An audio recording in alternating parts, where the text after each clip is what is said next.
Sounds each and every order in this floor. This matter has to do with our meeting of yesterday, which was a closed-door meeting, which was not an open meeting. This morning, Mr. President, I was surprised to find that on the front page of the Daily Trust newspaper, there was a headline that says, IPOB senators query Abaribe over Kanu'S bail. Mr. President, we have always said on this floor that anytime we have a closed-door session, that it is only what the presiding officer says after the closed-door session that is the sum total of our discussion. And I remember that yesterday, 3 points were made as a result of our discussion, which was Nigeria's unity and also the effort by this Senate to make sure that we help in bringing peace to this country. A headline that purports to say that this was what happened in our closed-door session, which of course did not happen, does not in any way advance the cause of peace in this country. My constituents have been worried.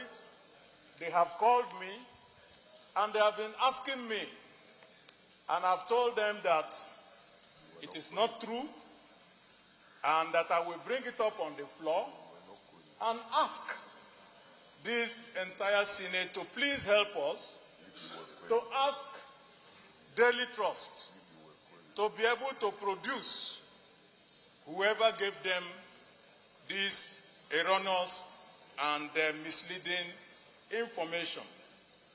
The Senate does not query anybody or any of its members. That is the first place where they failed in casting this headline. Of course, the rest of what happened, each and every senator here knows what we discussed and how we discussed and what we came out as the end of our deliberation. So I wish to be given the opportunity to lay this newspaper comes out in there, but I know that God will not allow them to go ahead with their nefarious entities. All right, but let the paper, please. Well, distinguished colleagues, this is again responsibility in the way they do their work. And then publishing rumors will not help us in any way. So I just want to appeal to our pressmen and women to find it in their hearts, ensure that whatever they do will be within the highest degree of responsibility.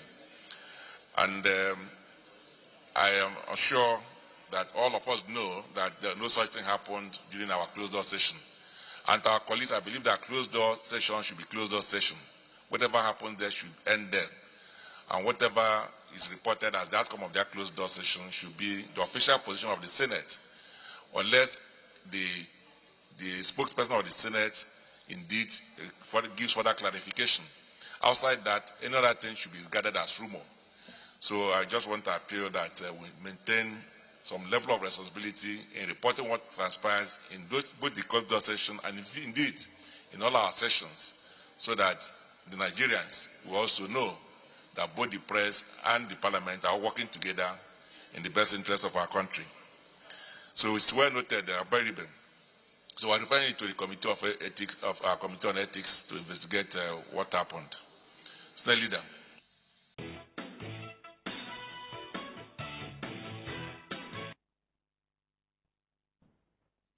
Welcome back. Well, yes, indeed, the country is not short of recommendations in terms of what do we do, how do we get it right. We're about to get more of it. Mark. Well, you do know, Chairman, we have been on this topic for quite a while, and we're getting another perspective on it this morning. Joining us now to discuss this is Senator Enyinnaya Abaribe, who is the Chairman, Senate Committee on Mining, Power and Metallurgy. You're welcome to Sunrise Daily. Thank you, Maupe. I'm sure you must have been very busy during the recess. Abia State was in the news. What was going on in your constituency? Well, I guess everyone in Nigeria knows what happened. My constituency was invaded by soldiers. A lot of altercations between the people who were agitating for a different Nigeria and the soldiers who decided that they would take no prisoners, let's put it that way. So we were all very busy. You considered it an invasion. Some people will say, is it a separate territory? Well, let's put it this way. When a military force comes in without any invitation by anybody on ground, I'm talking about the governors and the civil populace, and all of a sudden there's a whole lot of people who come in bearing arms, subjecting people to all manners of indignities. I don't know which other word you would call it.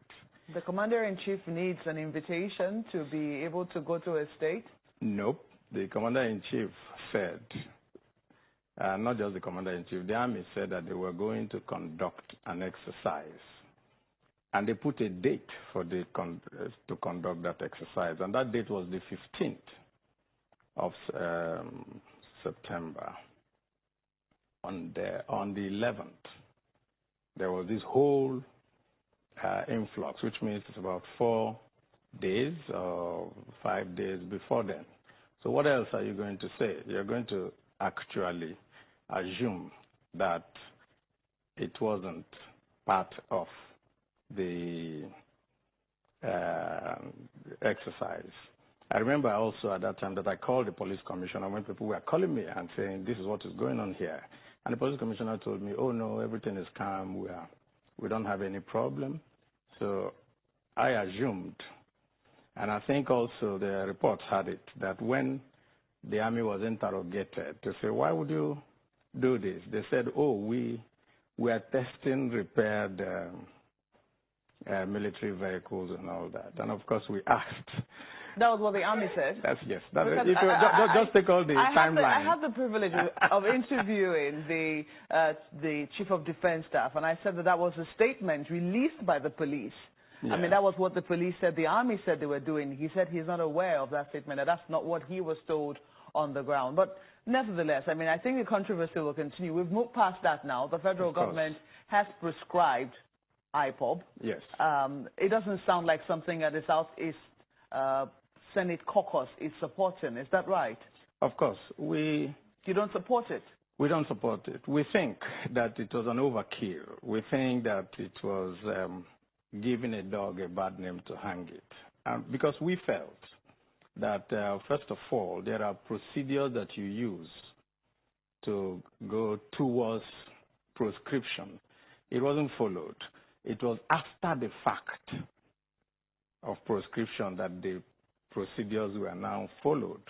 And we felt that you don't walk. Implications for profiling of all Southeasterners. Yes. Then some people will argue and say it was the same concern raised by certain people when Boko Haram was about to be proscribed and declared a terrorist organization. Yes. There were fears that all Northerners, not just Northeasterners now, will be branded as terrorists and profiled as such. But wasn't their fear at the end of the day unfounded? So let's ask ourselves another question, Maupe, and that is, why was the people in this government also against? It was the same fear, not so. That's what you're saying. But I'm telling you that when an unarmed organization whose avowed interest has been in non-violent agitation, okay, just get this big hammer. And we have also looked at the reasons given. And look at the reasons given. One, that they tried to snatch guns. Tried to snatch guns from the military. Assuming that that is correct, can you juxtapose that with a Fulani herdsman that went to Agatu and killed more than 500 people, or went to Nibo and killed 500 or more in Enugu State?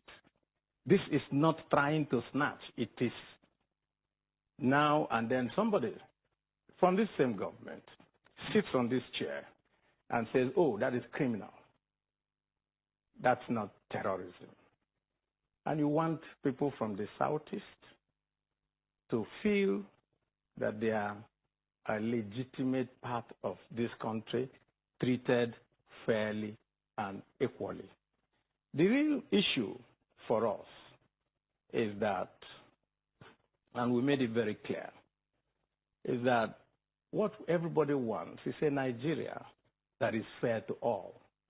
Not a Nigeria in which you will classify some people in a different way and some other people in a much different way. Well, we do know that this, classification has also raised quite a number of criticism, and also has also raised a number of questions and reactions. The people who do not see things from how you've explained it, they also think that in terms of the actions that IPOB was, raising and the manner in which it went about its agitations, it had potential for the unity of this country. So I agree with you. So let us now ask a simple question. The potential is what you overkill by prescribing them as a terrorist organization. You don't agree then with that? At the same time, no, our problem is simple. At the same time, people have visibly done things that have actually impacted on the unity of this country by murdering their fellow citizens. And some people here in this country told us, I think a northern governor told us that he actually had to go to another country to negotiate with these people. Negotiate so that they don't come killing again. And then just a few people who haven't killed anybody, who haven't done anything, but because they have the potential of doing so, you now turn around and say they are terrorists, with all the implications for being classified as so. Hell no. We as the Southeast Caucus, we just felt this is not right. I find it interesting that in your statement you say that we condemn the use of hate speeches and remarks by anybody, as the dignity of human persons must be respected at all times, even while dissenting on any issue. Precisely. Who are you talking to? We're talking to everybody in Nigeria. Not IPOB. Plus IPOB. We had a meeting. The Southeast senators, Ohaneze, and the Southeast governors a month before that.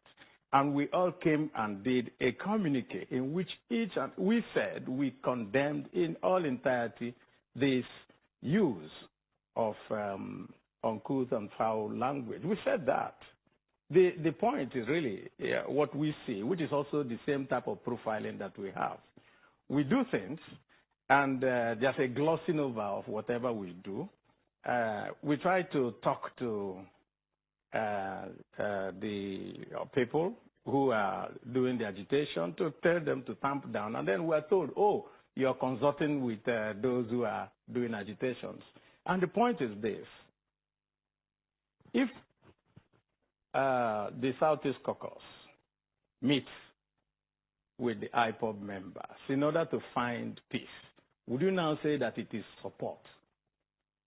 If the governors meet with IPOB, like they did twice or so, will you now say that they are supporting IPOB? No. You can't have peace without talking to the people who are also causing the disruption. One last one before we move to, because all of this ties into, the general agitations in the country for restructuring and fairness and equity. Now we're saying that IPOB is suing the Chief of Army Staff and asking for the whereabouts of Nnamdi Kanu. But we did hear, I think it was the presidential spokesperson who said we should ask you. One of the very, very unfortunate things here is that you come here, you try to personalize issues. When you don't have an answer, then you try to either abuse somebody or try to personalize it. So I wouldn't bother to, talk about whether you don't think there's implications for that? You stood shorty for him. Yes, I stood shorty for him. Mm-hmm. But now put it in perspective. He's supposed to appear in court on the 17th of October. This is a few days Then away. 1 month prior to his appearance in court, on the 14th of September, clearly 1 month before, the army now invaded his house, his father's house, his village, and since then nobody has heard from him. And then somebody comes here who sent the army there 1 month before. He didn't wait until he had his day in court. It was, if they had waited and then his day in court came and he didn't show up, then you can say, oh, we're looking for him. Somebody went 1 month earlier and all that. What do you expect would be the result of that invasion? So you don't think he'll be held responsible anymore for why should I be? Well, the point really is, Maokwe, let me also pose this question to you and other Nigerians. He's supposed to be in court in a month's time. We show up today trying to grab him or whatever, or we don't know whether he's dead, or because I hear that they've gone to court seeking for his whereabouts. Would you now hold me liable for what is supposed to happen in 17 days or 18 days' time? So I think that at the end of the day, I don't even want to, because this is sub judice. Interestingly, the Senate, when they resumed, went into an executive session. We do know that the Senate president had separate meetings with leaders of the Southeast Caucus and also leaders of the Northern Caucus, I believe. And then, when the Senate resumed, there was an executive session, unlike the House of Representatives, where it was more open. The Speaker spoke. Why do you think the Senate had to go into an executive session immediately upon resumption? Usually we do executive sessions when there are matters of urgent importance. We build consensus. We talk with each other frankly. We now come out with a common position. That is why we are the Senate. That's why we are the upper chamber. We don't want to ventilate our discussions, which has to do with critical national issues, in public. Because when you have the camera in front of somebody, they might want to go overboard, and when they go overboard, it inflames tempers and all that. So we try to reach we reached a consensus, and that consensus, of course, we are in the three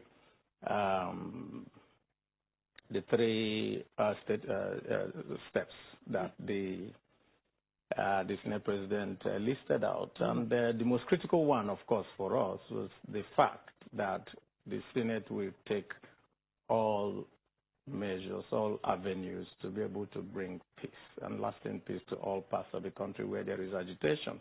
The unfortunate thing, of course, is that because we're focusing on the Southeast, it now looks as if that is where the agitations are. No, there's agitations all over the place, which I'm sure you know. And that is the reason for the recent clamor by all parts of Nigeria, by eminent Nigerians, that this union is very shaky and there is need for us to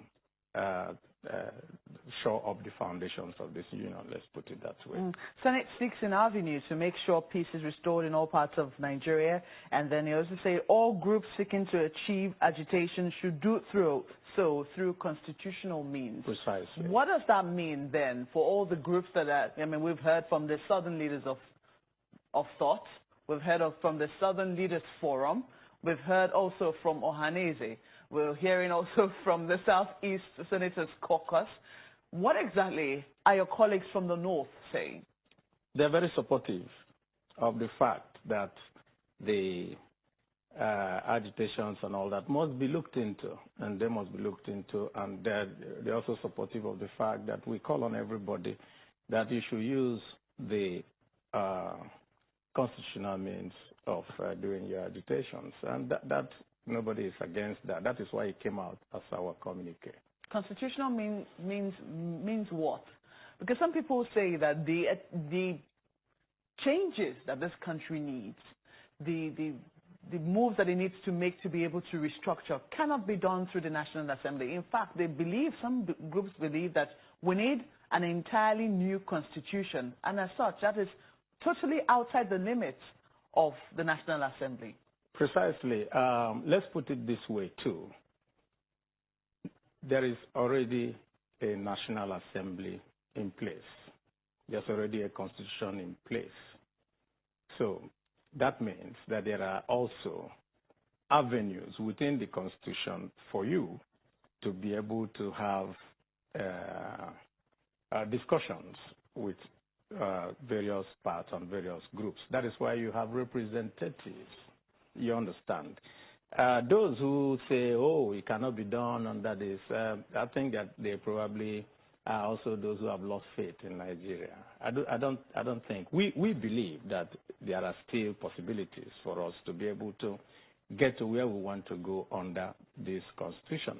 That is why we also have things called constitutional amendment. If there is an aspect that is not there in the constitution, for example, the only place where there's a referendum in the constitution is when you have a creation of states.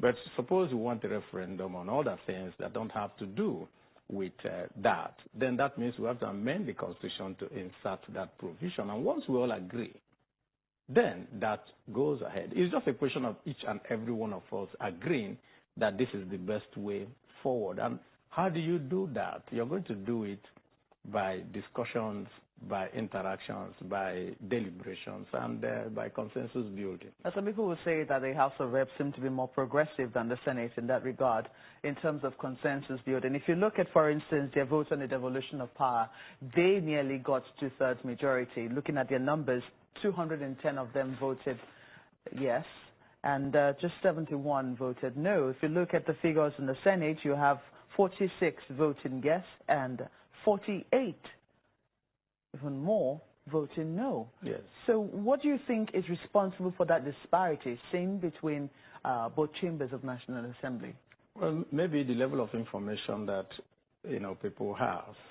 The point, and I have to make this very clear to Nigerians, there's this feeling that restructuring, devolution of powers and those ones means that you're essentially taking away from a particular part of the country their inbuilt advantages that came through the type of constitution that we have. And therefore, any attempt to juggle with it means, oh, you're going to deprive us of maybe revenue, maybe power, maybe, and all that. But the fact is that that's not it.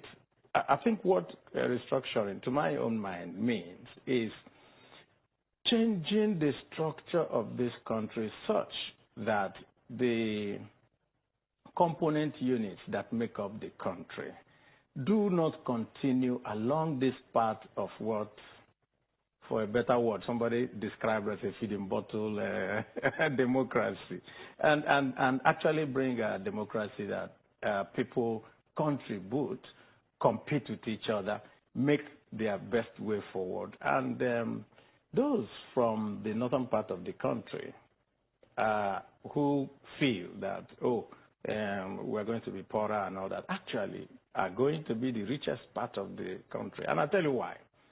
Simply put, in the next 10 to 20 years, there will be no more use for oil. That is happening.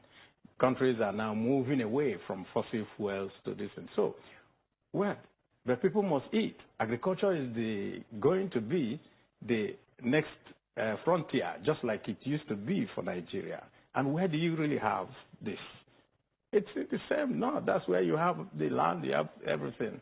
So let's just put it this way. Take a country like Netherlands. Netherlands is smaller than Niger State. Niger State is bigger than Netherlands, twice the size of Netherlands. But Netherlands exports agricultural products to the tune of about $180 billion. I don't think Nigeria has gotten up to $100 billion from oil. So you could see the potentials that are there when we harness ourselves properly and move away from this contraption that is today that makes everybody feel that you just have to work for a center that is overloaded, overbloated, and very difficult to manage. Would you agree that at the heart of all of this is the talk of oil? There's not, at the heart of the feeding bottle economy is proceeds from oil. That one is, and that's what we want to change. We want to say, let's move to a knowledge-based economy. Let's move to, and just put it this way. I will just give you one more example, and that is. Well, distinguished, I'm afraid, let's quickly take a moment now. I'll let you finish and wrap up your thoughts when we return from this break. Please stay with us. Sen Enyinnaya Abaribe is still with us in the studio. Distinguished, just before we went on that break, you were saying that you were explaining whether you thought that this problem was about oil and its issues. Yes, I was trying to just give you an example, and I said 10 years ago, the top 10 companies in the world with the largest revenues were oil companies, Shell, Texaco, and so forth. But today, the top 10 companies are technology companies, Google, and so forth. So you now see that we're actually moving away from, fossil-based things. The world is moving away. The world is moving away. But not Nigeria. We're sitting here, and this whole conversation and this whole thought we're doing is, how do we share what is coming from? When that dries up, and we're just asking Nigerians that it is time for us to think beyond today. Think beyond today. Do you think that if we did not have to share, because for some people they think it's about the sharing. If we did not have to share, there'll be no talk of equity. Do you think that this conversation about restructuring wouldn't be so loud? If you have about what some people say, they say go back to the 1963 Constitution. Yes, why? You've heard that. The reason why they say go back to the at that time there was no conversation about sharing. It was about what do you contribute to the center, and there was so much competition between the different component parts of Nigeria at that time, and that is what you can see part of the conversation is going, because they understand that part of this whole thing just has nothing else to do but for people who do not think that they need to move away from their comfort zone.